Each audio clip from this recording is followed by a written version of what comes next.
Hello, ladies and gentlemen. Greg McCloskey from ForexLive.com. Today's date is February 10th, 2023. This is the morning Forex report where I take a look at some of the major currency pairs and also outlined some of the risk defining levels, the targets, and biases for those currency pairs. So let's get started.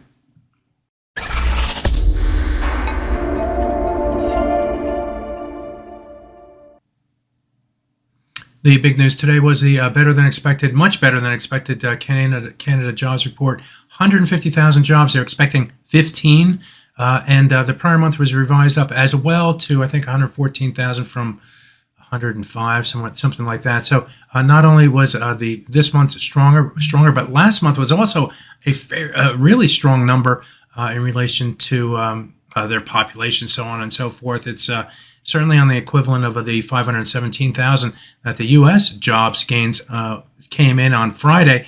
And with 2 consecutive months to the upside, is our jobs slowing? Is the economy slowing like the Bank of Canada had forecast when they put on their conditional pause for rates after the last meeting? It doesn't seem that way. The trend in employment is certainly for a stronger jobs report or jobs picture, and that is likely to keep inflation higher than expected, even though there's these pipeline hikes that still have to work their way through. It's just not working for the central banks, and it's causing this really a lot of dilemma from traders. As you can see in the dollar versus Canada here, we've seen lots of up and down price action. What we can say on the top side is that the high prices that we've seen recently, including today, have stalled right near the 50% midpoint of the 2022 trading range. I'm going to take a zoom out here.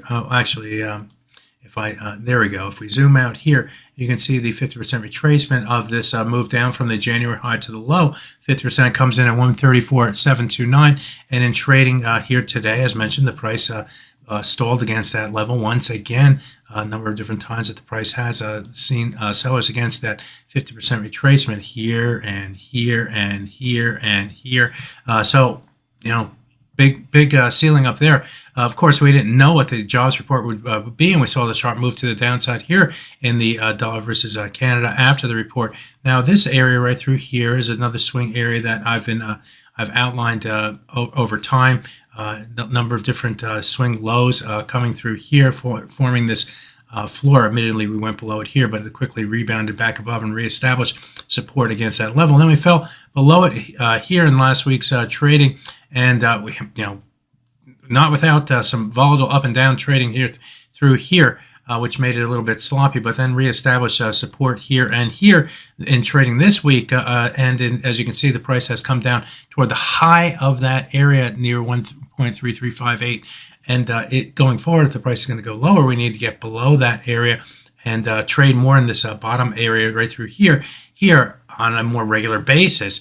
What is trying to keep the price moving to the downside is that in trading both yesterday and the day before, what did the price do? It held against the 200-hour moving average. That's a green line in this chart. And in trading today, the price has moved below that level, and I've been monitoring, and the price has been able to stay below so far. You can see the current hourly bar moved back close to that level, but has moved back to the downside, currently trading at 1.3370. That 200-hour moving average comes in at 1.33829. So watch that level. On the downside, we're going to be watching the 133.58 level move into that area, and we're looking down to break through the 133.39 level on the downside. Pretty extensive look at the dollar versus Canada, but worthy given the fundamentals news that came out there this morning.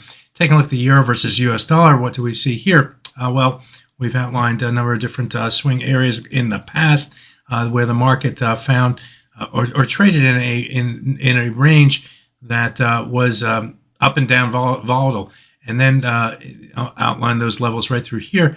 And in trading last week, the price moved sharply to the upside, breaking out of all these 3 boxes here. But since then, what do? We moved down over 300 and I don't know, I think it was like 60 points or something like that to the downside over a course of 3-4 trading days. And we saw a rebound to the upside that peaked yesterday near this short of the 38.2% retracement and near this swing area in the middle of this box right here.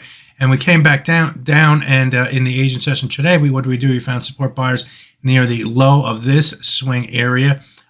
We've been trying to find support through here as well, and the market bounced back to the upside. But over the last few hours, we're seeing the move back to the downside and outside of this range. So we're extending to the downside here. The dollar's getting stronger versus euro versus US dollar. And going forward, we're going to be watching this 107.11 to 107.24 level and the falling 100-hour moving average once again at 107.307. Admittedly, the price moved above those levels, but here and even moved above this this swing area through here on trading yesterday, but failed. But nevertheless, they still remain in play in my mind from a technical perspective. Give you a technical view, a biased view, and that biased view is currently to the downside in the euro versus US dollar. So be aware of that. Finally, I'll take a look at the dollar versus yen here to finish things off. And if we look at this currency pair, we had a big sharp move to the downside. There's reports that the Bank of Japan wasn't going with the intended leader of AMAMIYA, going instead with a UEDA. I'll get the names right. Kuroda, which just was so much easier.